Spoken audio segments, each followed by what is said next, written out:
So I need to get going this morning. And typical, these no good plastic hoses that go on trucks, they always break. Is there anybody that makes a decent one that isn't made in effing China that will last? I'm thinking seriously going back to rubber hoses. I can't believe DOT even allows this junk. You'd think they'd shut them down. I don't know. I'm ticked this morning, you can tell. I gotta fix this. Plus, look what it did to me already, trying to get it apart. Tried to kill me. So, I'm on my way back up to the Paradise job in Island Park. I got me a roller on this morning. I've had nothing but trouble. Those airlines broke when I got down there, so had to get some brand new ones and change it. It's Monday. Jake's over on the roller, and I'm over here running the water truck.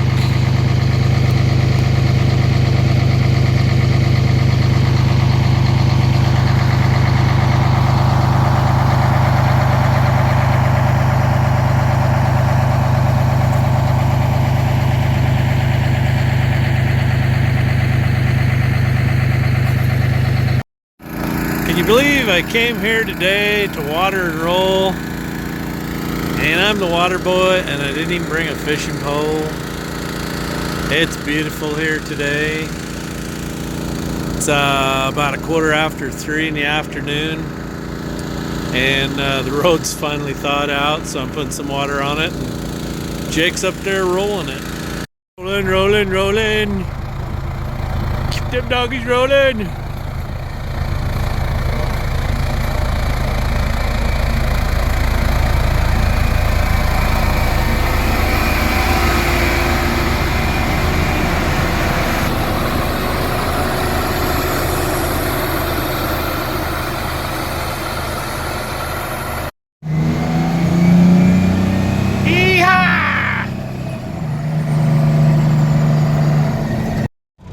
So I brought the roller back this morning to my cat dealer, and I'm having power issues. It keeps derating, so they can't find any codes. So it's gonna be one of those problems where you probably just start replacing sensors or testing individual sensors till they figure out what the hell's wrong. I'm back in Paradise, got the water truck hooked up, ready to go. Probably be tomorrow before I can come back and get the grader. But it is a beautiful day up here. I wish I didn't have to get home. Wish I was still here in my shack.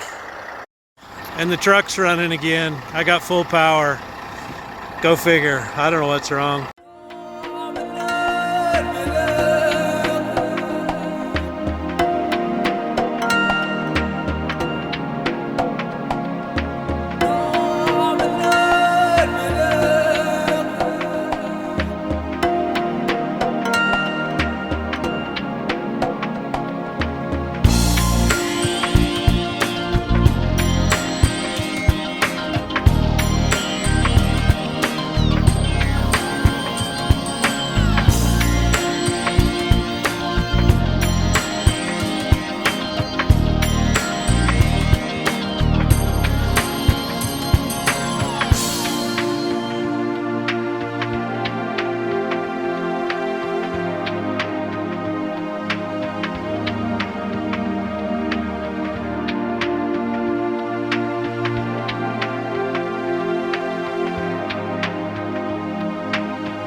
Okay, so I'm gonna back up.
Practicing my backing up skills. How'd I do?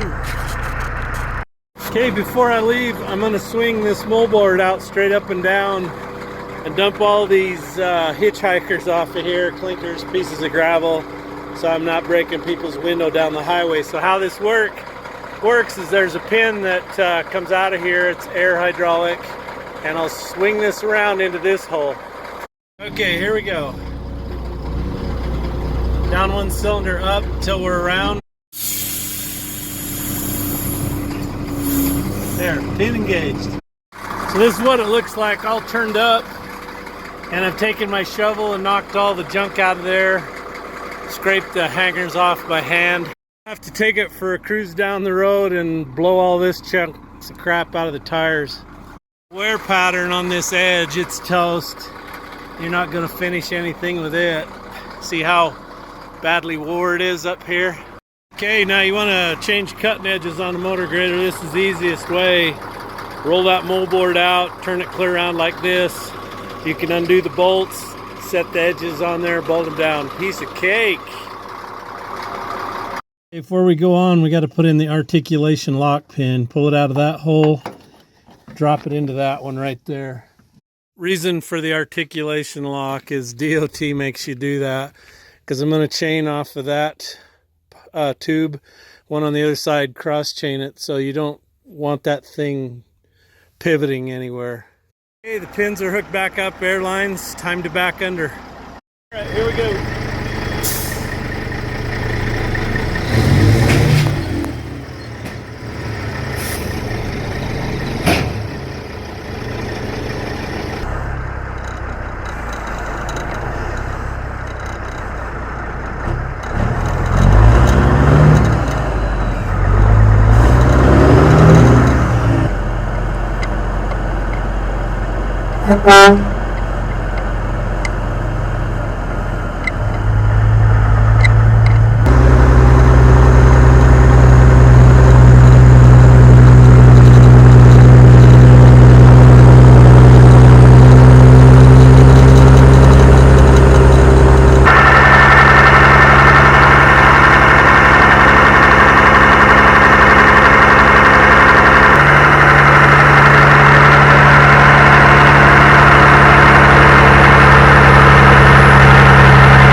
coming down this hill, got the Jake and the retarder on. It's holding me back pretty well. I'm grossing about 84,000 with the grader on. But down the hill here, years and years ago, I brought the D9 up here to build a cell tower. And I'll show you the road down the hill here. So I had to have Jake, or it was Matt, came up here and he kind of stopped the traffic. And I had to come into this lane and swing over to hit the road off of here. And I had old Kenny. Anyway, as soon as I got the tractor off, I high-centered the trailer. So here I am with the entire trailer across this grade. And we unchained the cat, pulled it forward until the tracks were almost on the beaver tail of the Jeep. And we still couldn't get it up to go. So the contractor had a backhoe. He had case as big as backhoe, which I think they made one that was a big four-wheel drive, looked like a monster, 680, 780, I don't remember. Maybe you guys know what it is. Anyway, he got up against the dozer blade and started pushing to help me get going. And it literally slid the cat on the trailer. And the only thing that stopped it was because I was so far forward, the track frame came up against the gooseneck. But it was enough to get us going and we got out of there. But it was pretty scary because you got trucks coming down here. And there I am blocking the whole road with a D9 cat sitting on the trailer.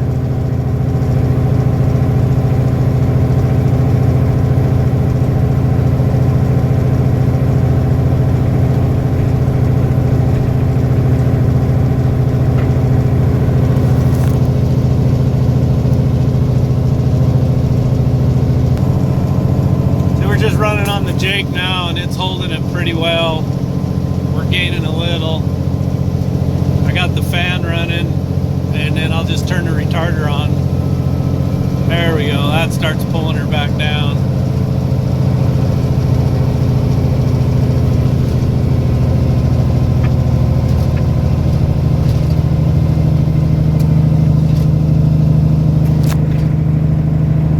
Cool thing about a Jake and a retarder, man, you don't need the brakes.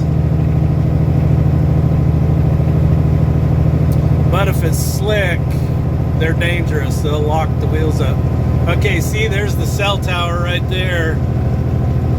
And we're coming up on the driveway where I got high centered right there.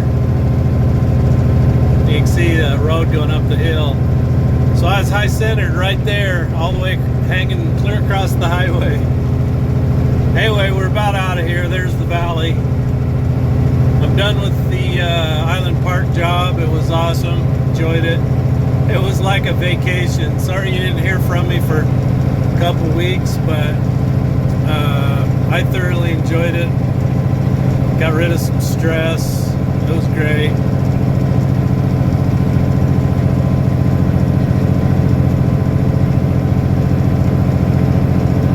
Getting lots of cars behind me.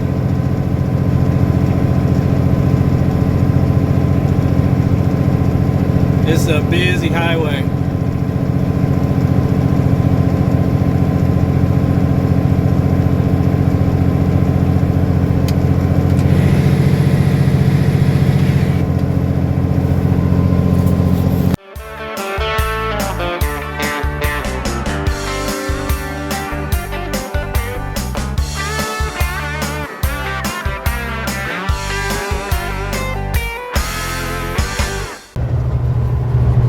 There's the Grand Tetons. Google that. See what Tetons translated to. I think it's Titonias. So show me your Titonias. Okay, it's my How Not to Die tip of the day. This guy right here notified me on the CB of this coming up. As you can see, he's run out of gas. Worst place in the world. But notice, they're not even looking. They're not even paying attention to what's coming down the road. This is how you get killed in a hurry. Because look how fast we're all going. I'm going 200 miles an hour. Hey everybody, hope you're having an awesome day. I know I have been. Been out running the filthy whore. If you've been following me on my Facebook and Instagram pages, you've been able to see that. Anyway, it's been good to be out there in the scraper again, moving some dirt, and you'll get to see that. Anyway, want to talk about some of my awesome subscribers today. I got some Kiwis and some Australians on here. Want to start out with Barry Hansen. He's from Dunedin. That's on the South Island of New Zealand. Thank you, Barry. Thomas Gant, he's from Auckland. Ken Allen, no, don't know where you're from, Ken. Somewhere in New Zealand. Glenn Redshaw, he's from, okay, now, you guys got to help me with these names. Tamarunai, I know I butchered that. Gavin Belton, and my Australian friends, Lindsay Bettis, he's from Lara, that's in Victoria. Ron Spencer, he's from Kohuna, and Shane Dobson, he's from Tasmania. Love my subscribers on the other side of the world. That's awesome. I'll get everybody else next week, get a smattering. I got some really cool ones. I mean, from Botswana, Poland, places like that. Anyway, I love it. So we'll see you on the board next week. Hey, the holiday seasons are coming up, so you can go to Amazon, click on the link below in the description or the one I'll pin in the comments to get your Old Kenny coloring book for your grandkids, your children. The money doesn't go to me. This is somebody else's deal here. So check it out. Hey, and Brent Goodman sent me some really cool paint brochure in the mail. And this is Kenworth paint schemes. And this kind of shows the different types of paint schemes available. I'm going to guess this was in the mid-70s because we all know what that one is, don't we? Yep. That would be a Seminole, but that's that two-tone brown color, like the truck in Smokey and the Bandit. Anyway, that's cool. Thanks, Brett. Hey, I want to thank Matthew Marquette for sending this pipe thread dope. I did get to use that this week. I used it on the fuel truck. I had to cut some of the about 20 feet of bad hose off the end of the nozzle. And I'd been using Teflon tape and it would just leak and leak. So I got out this pipe dope you sent me. It's called Weld On. Good stuff. Put it on there. No leaks. Worked perfectly. So thank you, Matthew. Oh, and also too, I got to use Dan Crowder sent me the tap drivers. Got to use them on Matt 613. They were awesome. They came in really handy. Thank you, Dan. Okay, this is the tap driver, one of them that Dan Crowder from Kentucky sent me. So Dan, we're using this today on Mat 613. It's coming in real handy. These are awesome. Put a ratchet on them and you go to town. Oh, and if you want one of these cool deals custom made, Dan had a friend of his custom make this Jpaydirt. It lights up, and you've probably seen it in one of my last videos. But anyway, you can go to this website to get them.